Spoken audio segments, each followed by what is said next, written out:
someone said to me, have you got a book? And I was like, no. They said, oh, you look like you should have a book.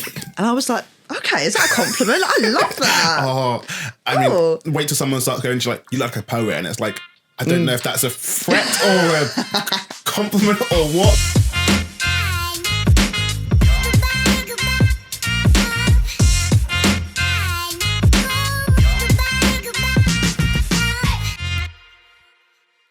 Hello and welcome to the Process Podcast. Still not going to have an intro. I'm determined to never have an actual scheduled intro. That feels way too organised. But what I have organised is a guest for this. See, segues, all that stuff. Oh, I know. Smooth. I am the smoothest host out there. And with that, my guest for today is M. Hunter. Please welcome to the... I think this is when the host loses it now. Lost it there straight away. Ruined it. Welcome to the podcast, Em. Thank you. Thank you for having me. How are you feeling today? I'm feeling good. Nice. Feeling good. It's nice outside. Things are going well. And yeah, it's good to be here. Spend some time with you as well. There you go. See, this is the whole thing. Like, it's that mix of like, can I A, make content, but B, also hang out with friends at the same time? That is the challenge and the goal we've gone for. Let's that is do the it. vibe. Well, yeah, so the way I like to start these podcasts is going over the first time I met people. And I thankfully think I've got an easy one with you because I think it must have just been a process. Yes, it would have been. Unless there's something I've completely forgotten I'm going to be really embarrassed by. But Yeah, I believe it was a process. Charming, wasn't it? No, it was process. So I guess for my own ego, but just for context, how did you first know about Process? I think I came across you on Instagram. I was scrolling through, I think maybe like with most nights, come up on my Explore page or somebody else has shared it. And I thought, this looks good. I thought this is an event that knows that they look like they know what they're doing. Yes. Just look like. Now I know the reality of it. We don't. We have no idea. We're winging it, flying by the seat of our pants. No, but the optics were good, and I was just like, and I saw, actually, I looked at the people that you were featuring, and there was a broad representation there. There was like diversity, and for me, going somewhere that I feel is going to be diverse is really important. So I came along. I think the first time I came along with Esbars and Meredith. I think. Yes. Yeah, so that was a while ago, wasn't it? Yes. Well, yeah. Thank you for being part of the Process family now and all that. Thank you for welcoming me into the Process family. Well, now as we go into all of this stuff, we need to start off with our timeline section where we get to know a lot about you and your poetry. Yes.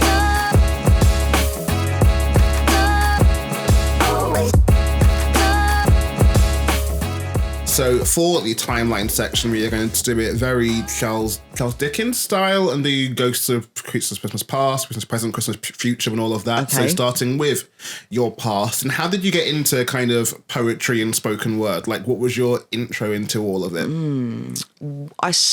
I wrote poetry from quite a young age, and I submitted a poem to Blue Peter. Ooh. And I got a Blue Peter badge. Oh. I know, I've still got it. It's like one of the best things I've ever won. Who needs award nights? I've got a Blue Peter badge. Yes. I got a Blue Peter badge, and then I was working in prisons for a while, and sort of accidentally just fell into doing started off as a bit like rap and then spoken word stuff, and I was like, do you know what? I actually quite enjoy this. So I got back into writing again, and my partner encouraged me to start like an Instagram page, which I did, and I posted like the first poem that I'd ever properly written, which was My Colony's Keeper.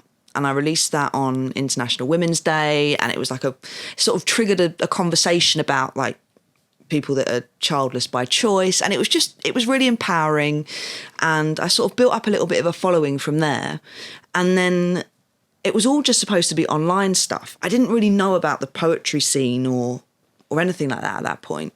And Esbars came up on my Instagram Explore page, and I followed them, and they just DM'd me straight away and was like, oh, I'm performing tonight in Leytonstone. Do you want to come and watch? That have been unheard poetry. No, it was called... You're on the spot now. It was at the Birds pub in Leytonstone. They've stopped doing the night now. Yeah. So it was a great night, though. And I went because I was only living in Walthamstow at the time. So it was right around the corner. And I was like, do you know what? Yeah, I'll go. I don't normally do this stuff, but let me just put myself out there. And I never intended to even perform. That was never going to be a thing for me. So I went along, and then Jake Nathan found me online and was, we call him the most supportive man on the internet. And he was messaging me, DMing me and saying, you need to perform, like, you're great, all of this. And sort of between him and S Bars and Meredith and that sort of crowd, I sort of had the confidence to get on the mic. And that wasn't that long ago. Was it? That was, I don't know. Well, my first year in poetry was in March this year. So, Yeah. So it wasn't long ago at all. No.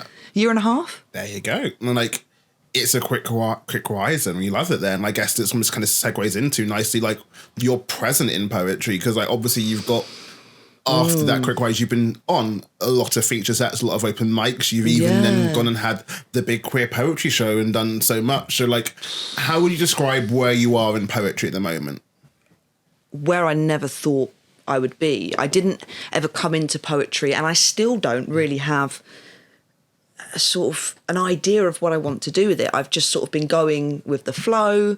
I've had some really, really good opportunities come my way. I've taken a lot of them, also haven't taken a lot of them because time-wise is a huge factor. Some just aren't aligned to me. I'm not afraid to walk away from what's a good opportunity because it doesn't align to my personal values. And I've started to try and focus a little bit more on the stuff that's not open mic nights or the poetry scene, because, well, I think the poetry scene is a lot broader than a lot of people think it is. You know, they have their little subgroups of the scene, don't they? And they think that that's the be-all and end-all. And then but the be-all and end-all isn't poetry nights. It's going to festivals. It's performing in places that you wouldn't necessarily perform at. So I think that's where my poetry is at the moment, and that's where it's going, is I still do the open mic feature sets, but I like to do the festivals and the corporate stuff and the things that aren't necessarily the scene. And that's what I've been doing a lot more of recently. Did Pride not long ago, and a few other different corporate ones. So, yeah, have I answered the present and the future in one go? Pretty much there. And I guess on that then, like, I guess for you, is it the idea of like, nothing against performing to rooms full of poets. We obviously love that, and that is the core of what we're doing. Absolutely. But almost the idea of like getting out of the room full of poets and going to other people. 100%. Because I think it can become a bit of an echo chamber sometimes. And I think it depends what you're doing poetry for. So for me, it's always been to have uncomfortable conversations and to try and initiate a level of change. And you're not going to do that if you're speaking to the same people all the time. Especially when the same people often, not always, but often think alike already, kind of thing. Yeah, exactly. So it does become an echo chamber. And poetry nights are always going to be my favourite thing because that's where everything started. I think that's where everybody really hones their skill set. That's where I certainly did. But to be able to go out of that and to speak to non-poets, there's something really special in that, especially when you come away from a gig and somebody comes to speak to you and they say, I didn't even think I liked poetry until tonight, because they had this perception that it was all page poetry and your Shakespeare's and everybody who's wonderful, but they didn't know what it could be. And for me, that's really powerful. Well, I guess to go on now more of an artistic question on your past, present, and future, like, that's you as the almost poet there. What about you as like the writer? Like, are your topics changing much or evolving? How has that gone from when you started to where you're going? I think my topics they've always been queer focused. I think everybody who's ever heard me do anything will know that. I think they're becoming I think they evolve as issues evolve and as things present themselves. Like I was asked to write a piece on trans allyship for a recent campaign. I don't normally take commissions because I have to really feel something before I write it. But unfortunately, the way the world is going now, with everything that's happening with the LGBTQ plus community and against us, is that there's always new topics that come about from that. And it's a bit of a double-edged sword, really, because it's good to have that material to write about, but also I write about stuff that I don't want to have to write about. So my writing will evolve as issues affecting us evolve. And like with your writing, and like obviously so much of it has been seeing what's come up as it's come along. Like for you, do you see there being a world where there is a book of poetry coming out, whether it's you doing one specifically as just Hunter's collection or doing something like here is the big queer poetry book kind of thing? Like is a book a thing, or is it going to be like I can even mention like doing little albums, etc.? So like so we've spoken about doing a book. Actually, it's something that Shah and I have spoken about at length, to have like almost like an anthology of poems that have been performed at the Big Queer Poetry Show. And I definitely think that's something that will come about in the future, because, you know, like every year it's 14 queer poets, right? So that's instantly from this show, from last show, that's 28, you know, poets, and who might do 2 or 3 poems each. So there's stuff to pack it out with. And I think my experience is I'm not the authority on the queer experience. So if there was going to be a book, I think it would be good to have all of these diverse perspectives, because my experience as a gay woman is not the same as the next person's. So yeah, I think it is in the future. Watch this space. Well, would you personally want Hunter's book of poetry? Absolutely not. No way. There is, what's a line break? Like, I don't know. Like, I don't know rules or forms or any of that stuff. And I don't think the way that my style of poetry, Kayla will tell me otherwise. Kayla will say, no, I could get your poems written, like, down on the page. Work with an editor, team we of can people work can it. probably, And I probably could if I wanted to, but I also don't write at a rate that is, it would take me ages to write a book. And I just can't be asked. Like, I know for me personally, like, now I've got the 2 books, so that's definitely a part of who I am now. But like, even with the first book, there was a level of Burning Eye came to me first. I did not go to them per se. And it was always that thing of like, if you're going to ask, I'm not necessarily going to say no, but I wasn't seeking it out. And I think that was a nice place to be at. And I think, again, obviously we see how the world goes, see how many poems you write, and that thing of like, because also this thing as well, I guess the question for you is also on that level of like, if a lot of people keep asking, is it more, would it potentially be a thing where people want my stuff outside of these nights? I want to give them something. Obviously, it could be an album or something, as you've mentioned, kind of stuff beforehand. So, like, will it be more people asking for stuff, therefore I'm giving it to them? And this is the thing, is that I do feel like I've missed out a bit there, because I do merchandising. I've done quite a few shows this year already. I think, what month are we in? Filming this is August. When this comes out, it will probably be September, but yes. Okay, so August. So I think I sat down and I counted yesterday, like I've done something like 18 shows this year already.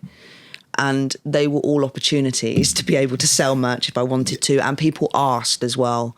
Because people do like taking something tangible away from events. Audiences like supporting you in some way, especially with the stuff we're doing, like level of you're sharing this much and you've made me feel something. I want to support you more than just to thank you. And I've always been like, no. When I was at Sunrose the other weekend, someone said to me, have you got a book? And I was like, no. They said, oh, you look like you should have a book. And I was like, okay, is that a compliment? I love that. I mean, wait till someone starts going to like, you look like a poet, and it's like, I don't know if that's a threat or a compliment or what, but what, yeah.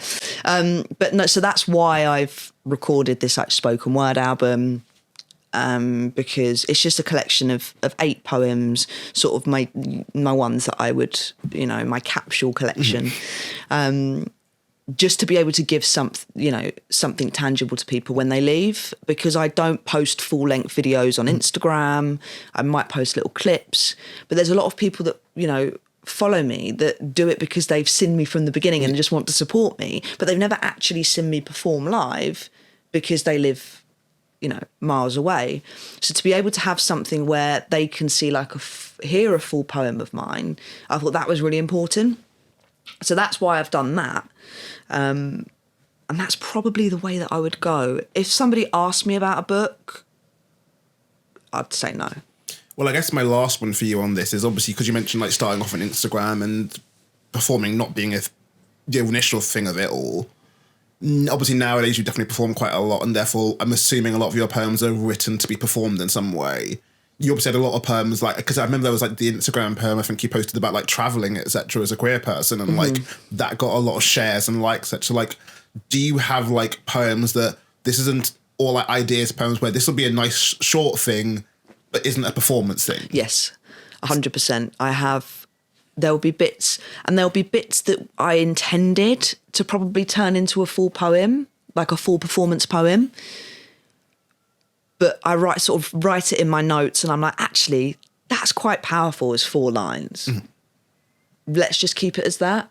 I don't need to trouble that anymore. But it could be that one day I become inspired and I'm like, let me pinch those 4 lines to put back, because I don't plan to do anything with those 4 lines.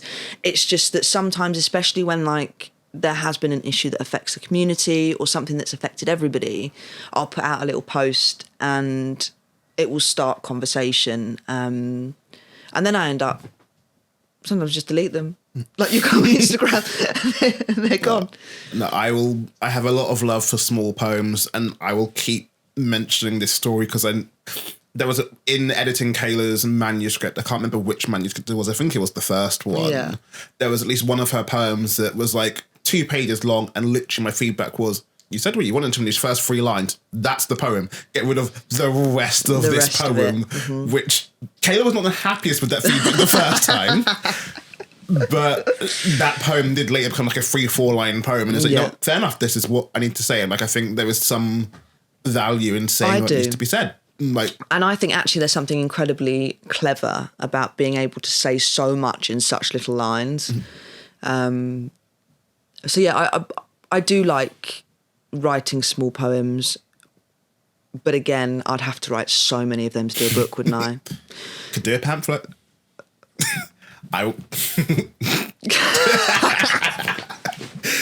Well, on that note, we are going to move into our Let's Talk About section, where we are going to talk about a fun little topic around the poetry. Well, I say fun little topic, it's going to probably be community and queerness, so that can be fun. Huge topics. That can be fun. Yes. But we'll do Let's Talk About.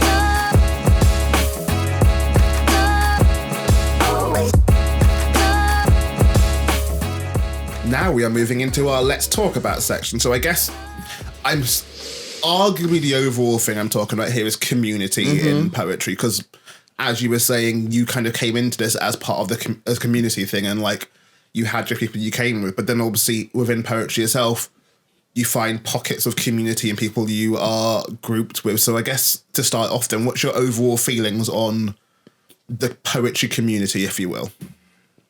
I think the poetry community is a really positive space. I think, like with any community, there's problems within that. I think it would be naive of anybody to just talk about the community as being all, rainbows and butterflies, because it's not. There are a lot of problems. There are its own, but that happens anywhere, doesn't it? But on the whole, I think there is something really beautiful about the poetry community. It's unlike any community that I've experienced. And for somebody who's part of the LGBTQ plus community, which is a huge community, there are still parallels that can be drawn between the two. But I just think diversity and intersection is handled a lot better in poetry spaces than it is, sadly, in queer spaces. Very good overview of it. And I guess now on arguably specifics, etc., and to not... I'm going to make it almost sound like a debate here, because I'm going to talk about the black community, because that's my way of things, but you also got the queer community. Like, let's call it what it is, especially in London. A lot of nights feel very queer. How is that, like, what are you as a queer person thoughts on that? I think there's an often joke that you meet every poet is queer, etc., blah, blah, blah. But obviously that's not the case. But what are your feelings of the queer community within poetry? I do think that it depends on where you go, because like we were speaking about earlier, is that you can forget how big the poetry community is. There are so many different subsections of the community, and people seem to just think that that's it. That is the poetry scene, and it's not. And I think there are spaces that I've been in that do feel less queer, and spaces that I wouldn't go back to as a queer person. So I think that the spaces that you go to, the spaces that I go to, turn out to just be inherently more queer, because that's what we're drawn to, rather than it be that there's like this big queer takeover. And that, I mean, I'm all for pushing our homosexual agenda, obviously, but I just think you're the sort of company you keep, aren't you? And you gravitate towards those spaces.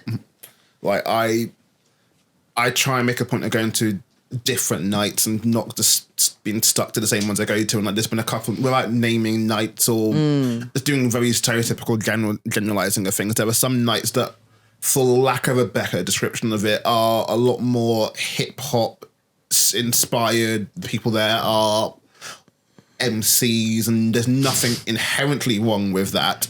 But I'm aware at nights like that, the queerness is not as much of a factor. But other nights, etc. And there's this thing of like, you can see that kind of exactly. And I think that crosses over, though, doesn't it, into hip hop culture generally. And there are those nights that are more like bars for the sake of bars poetry, you know, where people are, it's about the hardest hitting bars, it's the chasing the clicks, it's all of that sort of stuff. And actually, there is a space for that. Yeah. It's just not a space that I feel comfortable in, because I couldn't stand in that space and say one of my poems and it be received well. So I wouldn't feel supported. So I'm not going to put myself in that space. And I mean, do you... Because I think we pretty much go to the same kind of nights, right? The same sort of vibe. Would you say that you go to those sort of more hip hoppy nights? Not on a regular basis, no. Like, I've been to a couple of them, and like partly like I was saying, a level of let's look at different things, see what else is out what's there. Yeah. Nice to always test my material in different places, and I think what I'm also aware of my poetry is that because a lot of my poetry has comedic elements to it, I don't say that transcends everything, but there's a level of that can work in a lot of different spaces. 100%. So I agree. There is some level of, well, I'm like, this might not be my most successful night, but I can still get on the open mic and still get a reaction here. Mm-hmm. I'm not doing too much not controversial, but I'm not doing too much that's gonna change. So like, I find it fine in that sense, but at the same time, there's also that thing of like, with some of those nights, and like, not to throw hip hop under the bus, but like, because like there's also storytelling nights and like 1,000% more like that. And it's like, I'm not a storyteller in that kind of a way. I don't fit in there. So there's more that level of, this is not necessarily my crowd, and some of the things you're doing, like bars for bars' sake, or just some of the storytelling techniques. Some of it's just my level of, this is just lost on me. I'm not versed in that world, I'm not getting the enjoyment out of it. Absolutely. And I think, and I don't know if this is something that you experience, because obviously, you know, I can't speak on your experience, but for me, like, I don't pass as a straight person. You wouldn't pass as a white person. I don't pass as a straight person either, to be fair. That's because you're a nice man, and it's very difficult to believe that a cis-het man could be such a good ally. But like, yeah, so you couldn't, it's very obvious when you walk into a room that you're black. Yeah. It's very obvious when I walk into a room that I fit the stereotypical type of what it is to be a gay person. So I get anxious about that because I can't choose whether I come out or not. There are people that can, whereas I can't. So people talk about like a coming out story as being a singular event, but it's not. You come out to every single person every single time you meet them. And for me, I walk into a room, especially a new room, I don't know how I'm going to be received. I don't know how my poetry is going to be received. And I don't know if that's something that you can relate to, but it's scary. So I do tend to stick with what I know. If I've gone to an event and I can see it's a queer-friendly space, I don't have unlimited time, you know? Yeah. And there's so many poetry nights on that finding process, finding shits and scribbles, they're my two, you know, core ones I'll go to, because that's still 2 nights out of a month, right? And I just don't have the time to go to poetry events every night of the week. So I pick the ones that feel safest for me. Well, like what I was going to go to, in terms of my feelings on that, but also just in general, that thing of like, obviously you're walking into the room and people are seeing you as queer walking into the room. Like, how much do you feel a responsibility to always therefore bring queer poetry and always doing things queer? Like, I think my reference being level of I have an up and down relationship with doing like black poetry and making my poetry always black all the time. And like, obviously both my books are themed around blackness to some extent. And like, whilst no one is telling me I have to, there feels a bit like well, I'm not going to do a poetry book about here's the loves of my life, because that book as a black man feels a bit like you're missing something here. You haven't written about that thing. And obviously I've had no editor, no poet, no person tell me, why have you not done this? Where the person like this? But there'll always be that thought of like, I need to be doing this because this is my selling point to a degree. So like, how much is that for you in queerness? I think that's a very good question. I think that because of the work that I've put out, I have kind of molded myself into the type of poet that I am. And I enjoy writing about those things. Are people going to want to hear, especially my audience, are they going to want to hear me write about a blade of grass? I don't know. And because I'm not somebody that writes every day. I write about things when they come to me. If a poem comes to me, I'll write about it and I'll spend a lot of time on it. So it has to be, for me, my writing comes from emotion, and the strongest emotions that I experience are in the context of my identity and in the context of the identity of the rest of my community. So do I think that I've sort of molded this space for myself? Yes. Do I want to come out of it? I don't think so, you know? But then it's interesting because then going into a space where I don't necessarily feel comfortable in that space as somebody who is obviously queer, I'm going to feel less comfortable to do an obviously queer poem on that stage. And it's them times that I'm like, I wish I'd written about a blade of grass. Do you know what I mean? Yeah. So yeah, it's difficult, isn't it? Yeah, like, I think, I know at least from my perspective, there's some level of like, I will almost always have like a black poem that I can do, but it's the thing of like in a 5-minute slot, that thing of like, can I do like only a black poem and something that's not black, and like, look, I've got more than just this about me. I think is definitely a bit of the vibe I try to go for and have, and like, I think that's a level of like, there'll always be blackness that will come up at some point. And I guess with the queerness as well, a question of how much of it is like the poem is about queerness or queerness features in the poem kind of thing. Like, I've got poems where being black is almost a footnote in it rather than being about that. So like, for example, like without putting too many words into my mouth, like, if for example you write about your partner, for example, how much of that is just, for example, writing a love poem about a partner, and how much of that is queerness because inherently the relationship is queer. So like, I guess that side of things. That is, and like I wrote a poem about like my experience on dating apps, but queerness is tied into that because queer issues then come into it. So anything, and that's the thing, is if we're writing about love, if we're writing about whatever it might be, there's always going to be an element of queerness that comes into that. so I think I'm always going to write about gay shit. Yeah. I mean, nothing wrong with that. Nothing wrong with that. Going back to the community thing as a general thing, like, so with writing about gay shit, obviously you've then got the big queer poetry night, and like, obviously with that one in particular, there's also the whole thing of the connection to Stonewall Housing and what you're doing there, and the fundraising elements to that as well. But I guess my question, at least in general, is that thing of, given that there are so many nights in the scene that are all doing different things, you've also got some nights that are regular nights that specifically are, here was an LGBTQ plus event. How, A, necessary do you think they are, and B, what are your thoughts on them in general? To have LGBTQ plus specific events, I think they're important, because I think that there are people that experience what I experience in terms of being anxious about going to new places. For me, I'm quite thick-skinned and will put myself in these uncomfortable positions, especially because of the type of poetry that I'm trying to do.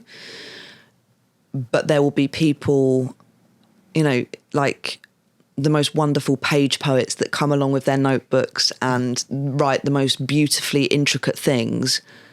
They need a space to be able to do that, where they can speak about their queerness and not have all of the feelings that I feel when I walk into a room. I think they're really valuable. And I know that people do have certain opinions on it in terms of like, is this creating like a further division? But actually, I think it just feels like what a gay bar would feel like, you know? And they're obviously very popular. And ultimately, other people can, if people aren't happy with that, then they can create their own space that's not that, you know? So yeah, I think they are very important. Like the Big Day Agenda, I missed that because I wasn't well. But non-binary people in particular are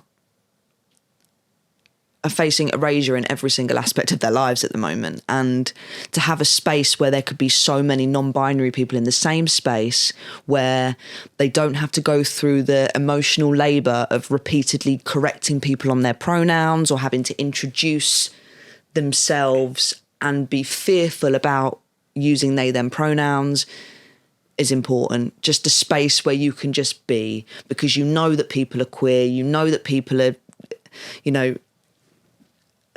that their gender identity is this or that, and it just takes out the laborious side of that. So I support them wholeheartedly. Nice. And going from there, without putting you as the voice for all of how we deal with all this stuff, you then also got you've got events that are trying their best to be as inclusive as they can do, and like I would give way too long a context before I asked the question, because I do that all the time. But like, I think there was definitely a conscious thing with Process that we want to try and have a diverse set of features here, and doing that for as many events. I know there's a lot of events to try and do that. I guess the question, at least first, is level of, where do you find that line between open to diversity and tokenism? I think it feels like tokenism when it's only for certain months of the year that you want to diversify your lineup. And I think for me, before I agree to feature or headline an event, I look at who they've had featuring in the past, and if it's very clear that I am there as the token gay person because it is LGBTQ plus History Month, I'm like, if it pays me well, because you got to pay the bills. You know what I mean? And actually, we can't shout for visibility and then kick off about tokenism, because I think it all starts with tokenism at the very beginning, kind of. If you look at the sort of definition of it, it's people saying, shit, we're not doing enough. We have to do enough. We need to find a lesbian. This is what we're going to do. So I think at the start, it always feels a little bit like tokenism until you then commit to it long term.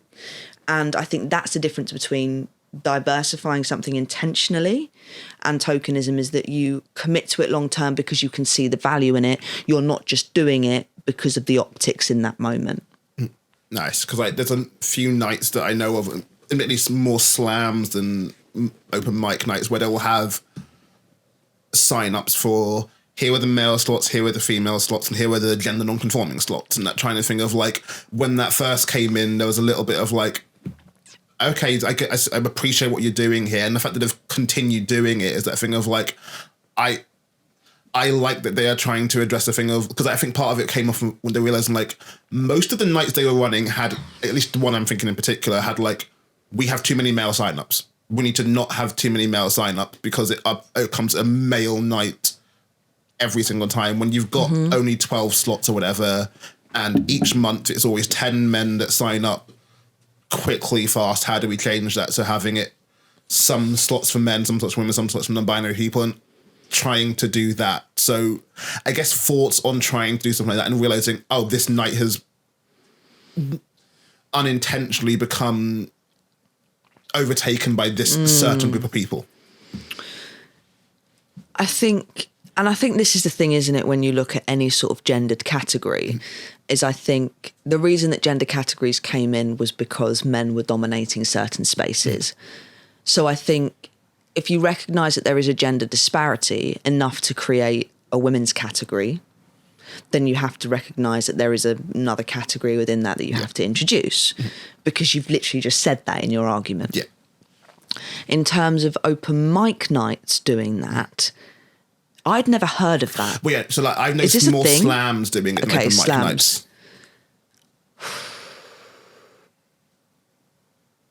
I feel strongly about categories anyway, but I suppose if the intention of the night is good, it's well-intentioned, this is what they're trying to do, and then individuals want to participate in that by doing the male, female and non-binary thing, then they can. I don't think it's something that I would want to actively participate in. But then what is the alternative? Yeah. So what I can do for specifics in terms of naming and shaming on this, let's say naming and shaming, is a couple of years ago, Edinburgh Fringe used to have the BBC Edinburgh Fringe Slam. I don't think they still run it anymore. Right.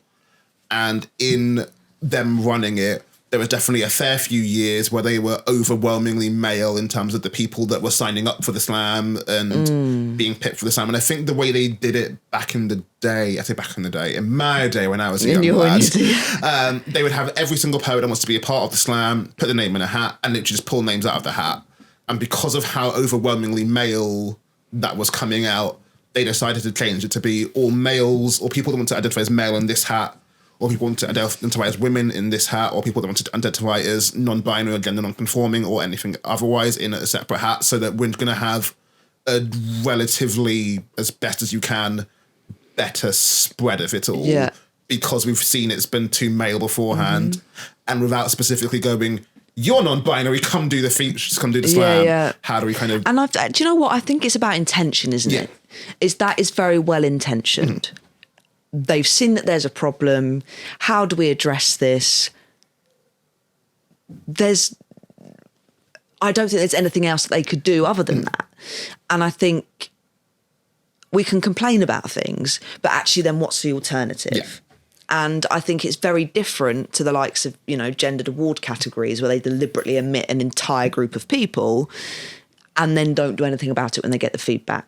So this slam example that you gave, they're actively trying to do that. And I don't think it's very different to like targeted recruitment campaigns, right? Where we're prioritising applications from women or people from the ethnic majority or whatever it is. So I think it's about intent. It's always intention over perfection for me. Nice. And sticking with the community aspect of it, we've been talking so much about the poets performing side of things. Like for you, audience wise, how much does the audience play a factor into this? So much of it, and talking about the night itself and poets that are performing, but hopefully, a lot of crowds have audiences that aren't just poets performing in this. Does that have a bearing? What is that bearing of that? In terms of like the queerness side of things. Yes, the queerness side of the community. I think I can always tell when I'm performing in front of a queer audience because they get what I'm saying. So when I make references to like gold star lesbians, for example, they know what that means. Whereas a cis-het audience is not going to know what that means. But you do feel sometimes, and this was a conversation I was having with one of my friends, is that when you're performing in front of a predominantly queer audience, are you doing like the queer equivalent of like mansplaining? Yeah. But actually, because I did I performed in Brighton as part of, with like Jasmine Gardosi's band. Jasmine Gardosi is incredible. We love them, don't we? They are absolutely incredible. And I did my Silence by Section 28 poem in a room full of queer people, and it went down beautifully. And I was outside having a cigarette and people were like, oh my God, this was my experience, but I had never linked it to Section 28 before. And we were able to talk about that. But then I've been in non-queer spaces where they've been like, shit, we never thought that was a thing. And so I like performing in front of both queer audiences and non-queer audiences, but who are receptive to being educated almost. And I will always say I want to perform in front of straight audiences because it's typically straight people that are raising gay children. And they need to know this stuff. I have always enjoyed, especially recently, doing my poem Too Black, Too Fierce in front of white audiences who are unsure if they're allowed to laugh or not. Like, I've been in. Are we allowed to click? I think when I did it at Shits and Scribbles, it definitely felt like there were some black people in the room that were like, no, we get this. And some people in the room was like, are we allowed to? Yeah, sure, whatever. Like, for you as a queer person in some of these rooms and you're listening to these poems, like, how much of you is a bit of like, no, wait. To start this over, there's a better question, Tyra.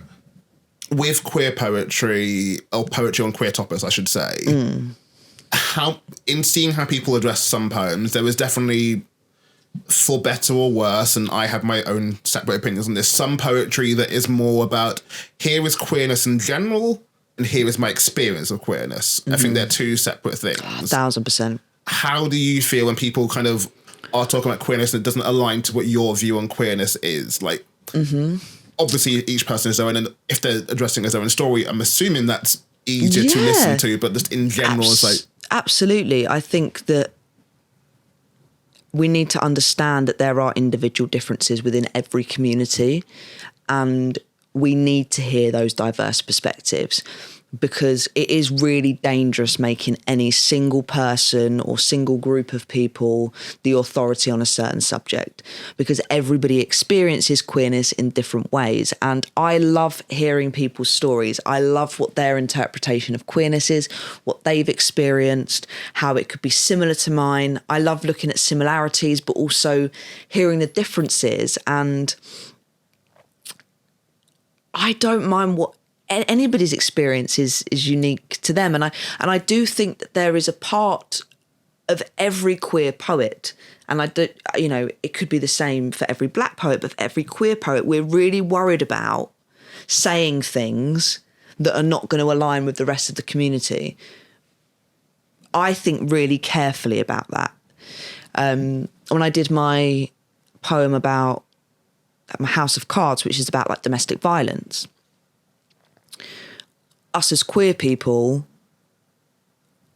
find it uncomfortable sometimes, I think, to talk about the negatives that happen within our own community, because we have so much shit from everybody else that we don't want to do anything to illegitimize our relationships anymore, right? So we quite often don't speak about these really hard-hitting interpersonal sort of relationships between ourselves and the bad stuff that we do to each other. And I'll hear a lot of queer poets and we're all talking about what everybody else does to us. And there's that sense of community and connectedness through that. But I don't think we're very good at talking about our individual experiences, A, because we don't want to be the spokesperson for it, but B, because we don't want to undermine the queer experience. I am always aware whenever I'm writing my poems, I try to... A lot of my black poems, I'm very aware I write through the gaze of here is my experience of blackness, and I don't try to ever speak for all black people, and I hope that comes across. And I think that's definitely 1,000% the way that the last question on this and in the community. So I'm aware part of the community is going to just basically queer poetry in general now, but like last thing on this is like, are you a big slam person? Have you gone to many poetry slams? I've been to one poetry slam, which was a poetry slam that I was part of with Kid and Nancy. We were in like the same team. There was like four spoken word nights in London. All brought two poets along to represent them. I didn't really know what a slam was, to be honest with you. Meredith, bless them. I don't think Meredith knew what to expect either from this. And it was just like, yeah, do you just want to help? And I was like, yeah, I'll do it, no problem. So I get there, I'm with Jamal, we're in the same team, we've got poet RS, Francis, Andy, all of that lot. I'm thinking I'm well out of my depth at this point because I'm not a slam poet. I've never done it. They're a slam poet. Huh? They're a slam poet. There is the... What? Slam poet from Quickfire Questions. Oh, for the Quickfire Questions that I didn't even know. What's a slam poet? Yeah. Well, and I thought I never want to take part in any slam, and then I ended up winning the slam. Yeah. But I was like, I'm never doing a slam again, because it was I don't know if this is the same for every slam. I don't really know what the format is, but it was like 3 rounds, knockout rounds. Is that a slam format? In terms of the format of a slam by its very definition is simply just a competitive poetry event. What the majority of slams do, such the most common in London at least, if not the UK, is poets perform sometimes just 1 round, sometimes 3 rounds, and you'll get audience judging your poems and holding up scores after you've done the poem, and that would be with your score. So you'll often get 5 random audience members to be the judges for the night. You'll do your poem and they'll hold up a score out of 10 for your poem.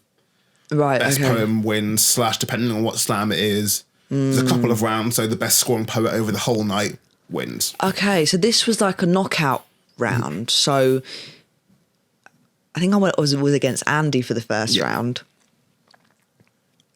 But basically it got to the point where me and Jamal were knocking out everybody. Yeah. And then it was he and I who were in the same team in the final.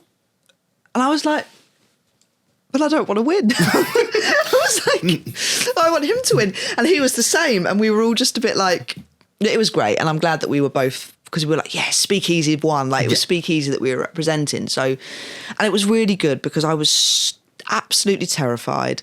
And and Meredith will tell me I'm wrong, but I still think I won because they felt a little bit sorry for me. Now, this is not self-deprecating. And I don't think they felt sorry for me, but because I'd never done a slam before, I wasn't bounding onto the stage. Yeah. I didn't come up with confidence. Though I think there were some people that came up with quite a level of arrogance and cockiness. That would probably be me. I wasn't at that slam, but that's how I walk on most stages. Right. And the audience were just lay people, I guess. They weren't poets. And were they doing the scoring, or who was doing the scoring? So there was random audience members were chosen to like send texts do the scoring that way. And they were non-poets. They were people that had just literally just rocked up to this place. So they'd seen me and they'd seen my style and they'd sort of seen that I was just there giving it a go, I think. And then you had everybody, bounding up onto the stage, and that I just think for a non-poet who's probably quite intimidated, I was maybe an option they resonated with a little bit more. And Meredith was like, no, you're a slam poet. I was like, I don't think I am, and I don't think slams are for me, but I do appreciate a slam. I'm not against slams at all.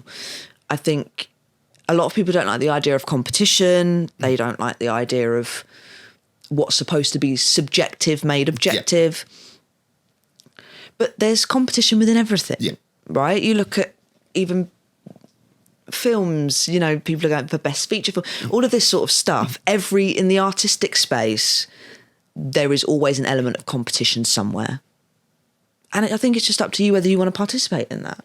Well, I guess just to end this section on the community aspect, and I'm very pro-competitive, I'm pro-competitiveness. I enjoy you love that a slam, aspect. don't you? I do love a slam. You love a slam. I'm here for a slam. One thing that seems to be a commonality that people say in slams, especially ones that are judged by audiences, is that there is that line where audiences kind of go on between this is a really good poem and we agree with the poet. And that thing of, I don't want to say guilt, but there is definitely an empathy, emotional something. There's a buy-in. Where some level of, if a poet is going up and doing a poem about a very traumatic event or coming out or queerness or something that they really strongly agree with, whilst without putting words into audience mouths or anything like that, it does feel a little bit of like, well, I can't give your coming out poem a low score because that's a really personal thing. Mm-hmm. For you then, I guess, rather than going on the slam side of it, just in general, that mix, just to end this, without being too mean about it, not being mean about it, but that level of, where is your line between, we love this for the community, we love being here for a part of the community and what you're doing here. That poem is shit, though. Like, where is that line for you? Like, I'm assuming some level of, it's not like, oh, the poem is queer, it's automatically a great poem kind of thing. No. And I just think because something's a poem, it doesn't mean it's a great poem. I think it depends what you class as a good poem. Oh, yeah. Because that's subjective as hell. This is exactly, and this is the thing with slams, isn't it? It's like, what are they scoring you on? I think for me, a good poem is not necessarily about writing. For me, it's not necessarily about form. It's about, did you keep my attention the whole time? For me, that's a good poem. Because I cannot focus on anything for too long. You'll see me at Process. I'm going to the toilet about 4 times because I just need to, if somebody stands on stage and I'm listening and I do not tear my eyes away from what they're saying because they're being so raw or I can relate or whatever it is, to me, that's a good poem. It doesn't have to be about anything else. So I'd say a bad poem is when I've lost interest, and that's not because it's bad. It's not because it's bad writing. It's not because it's good writing. It's because I just haven't connected with it. Okay, actually, last question. Now, as I'm thinking, I've probably got the actual question in my head now. Level of, at what stage? I know you're still relatively new in the poetry scene and that, but at what stage do you kind of get to the point where like, oh, here's another cliche in a poem, etc. Like, I feel like again, like with queerness, like with blackness, like anything, there are so many cliches that come up and everyone has had that story and told that story again. For you listening to these queer poems, is there any ever level of like, oh, it's cliche, I'm not quite turning my head off from this, but a level of like, I've heard this poem before and done better? Not in the queer space. In the queer space, because I think people's experiences are so different because of all of the different factors that come into it. For me, it's like the poems that get like that for me are the ones about depression. Yeah. Which is very serious thing. But do I feel that sometimes people feel like they have to come on and write a particularly sad poem because it's going to connect with the audience and this is something to write about? I do think there's an element of that. And I think queerness is so varied, and I think depression can be so varied if you're talking about the behaviours that come with it.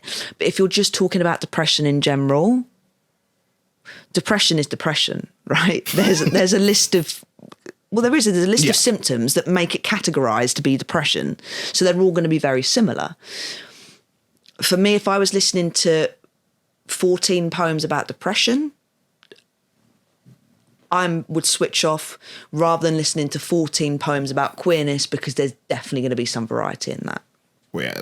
Unfortunately, this episode will be coming out after the Big Queer Poetry Show, so I can't use this as promo for that. But as will be evident, that show from last year's time was all... Because there's no strict thing of the poems that you're performing here must be queer. No. But queerness obviously came up in it, and like that thing of it was all good. Yes, there was a similar theme throughout, but... It was so different, wasn't Yes. it? You were there, right? There was so much diversity in the lineup. And the beautiful thing about the Big Queer Poetry Show is the majority of the audience, I think we calculated it as something like 75% of the audience were non-poets. Incredible. Which, and this is why we only want to do it once a year, because it has to have that sort of feel to it. And to have 75% of the audience non-poet, and that's an 180 capacity, so that's a lot of, I can't do maths like that, but that's a lot of people. Yeah. And there was something different for everybody there. And there was a lot of straight people, a lot of allies, and they were able to hear what it's like to live as a queer person. And it doesn't have to be about queer shit all the time, because although it's a part of our identity, it's not, for me, my queerness isn't my entire identity. Yeah. And I don't even know what the question was. That's all good. Was that it? Was that good? It works. It works. Oof. And with that, now we're going to move into our last section of the podcast as we go into what I like to call a slow fire questions. Slow fire question.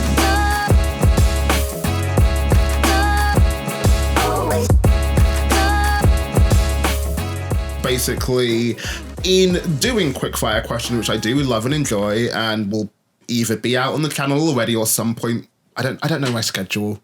Tara, nobody knows your schedule. It will just come when it comes. There'll be a video out at some point with Hunter doing quickfire questions, other people doing quickfire questions.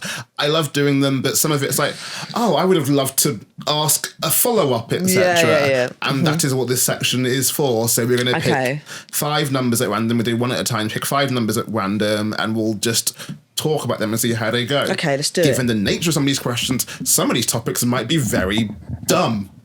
We'll see how it goes. Great. So can you give me a number between 1 and 100, please? 36. So then, starting off with the wonderfully dumb one, who'd win in a fight, cavemen or astronauts? Cavemen. Why? Because cavemen know what it's like to struggle.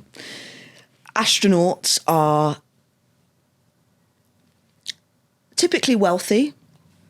They typically don't... They probably haven't had a fight in their life. They could come up with all of these strategies, I guess, but you can strategize something, but how you execute it is slightly different. Cavemen are like more brute force. They've had to survive. And I don't really like astronauts. Like, I have this thing, I think that... I don't really like astronauts. I'm not the pretense I thought. I don't really like astronauts, so I'm not on their side. And Sorry. Yeah. But do you not think, though, like, it's just another, like, example of colonization? It's like, why can you not just leave life on other planets alone? Do you know what I mean?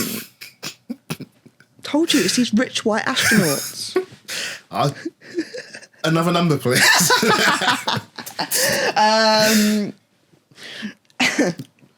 18. 18.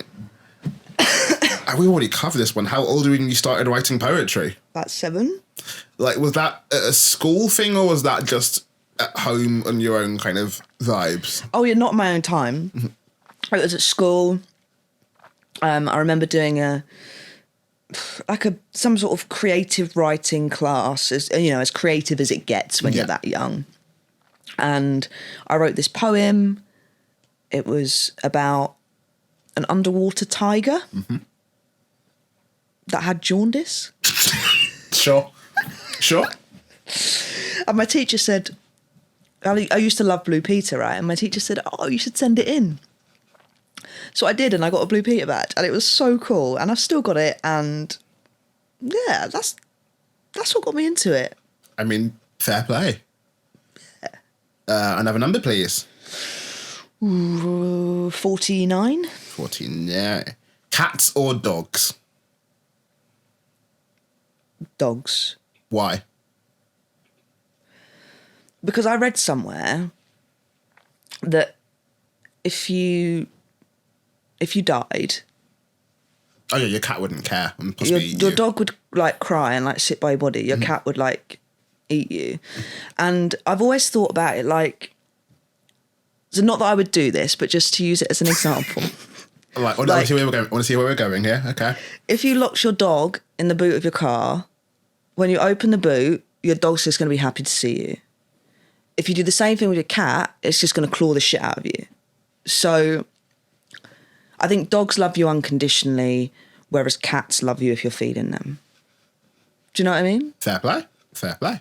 We'll do 3 more of these, so give me another number, please. 7. 7. Favourite poet? Jake Nathan. Why do we love Jake Nathan so much? I'm saying we because I'm including myself in this one.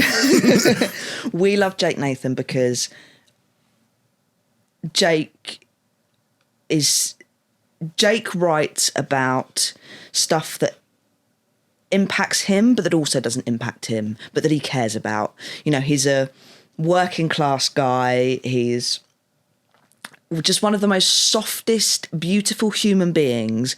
And he stands on a stage and he doesn't have to jump around. He doesn't have to do any sort of attention-seeking type of behaviour. He will just stand there in one of his awful slogan T-shirts.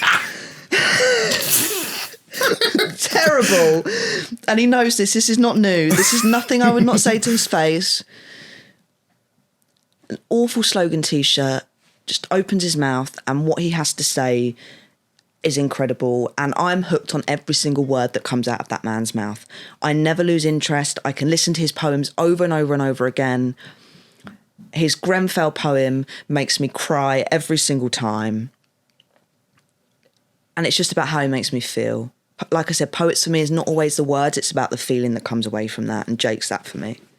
I feel, this is where I try to remember my schedule. I think my episode with Kayla was the episode before this, and I said on that one as well, I'll say it again now. I did a Genesis Slam with him in July.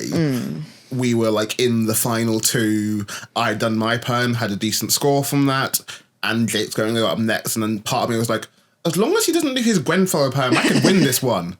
So naturally he does it again. It's like, for fucking hell, fine.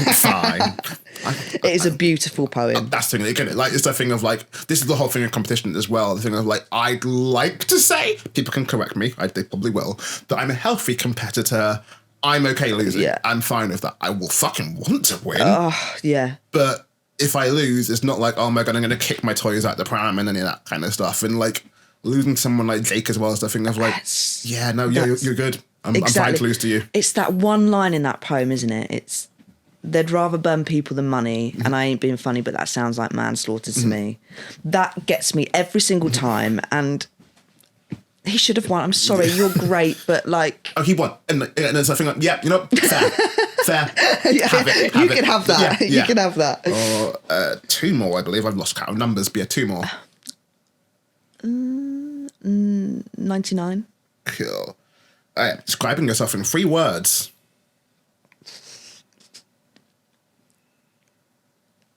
Compassionate. Stubborn.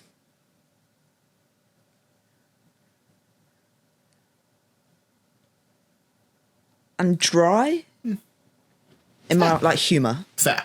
And I guess to vaguely make it a topic, like, I guess how do you see, how do your friends see you compared to how do you see you? Is there any like things that people say about you? Do you feel like, is that how I come across kind of thing?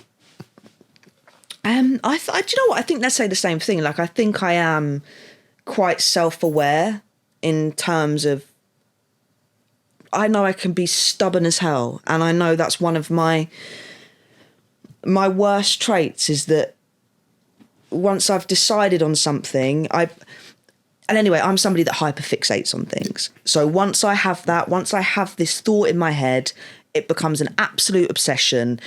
And for anybody to convince me otherwise is very difficult. And the people that know me will be the ones that could probably convince me otherwise. So No, I think I'm aware of how people No. people perceive me. Yeah. Nice. Okay, and then last question, please. Look at me number. 14. Most you'd spend to watch poetry.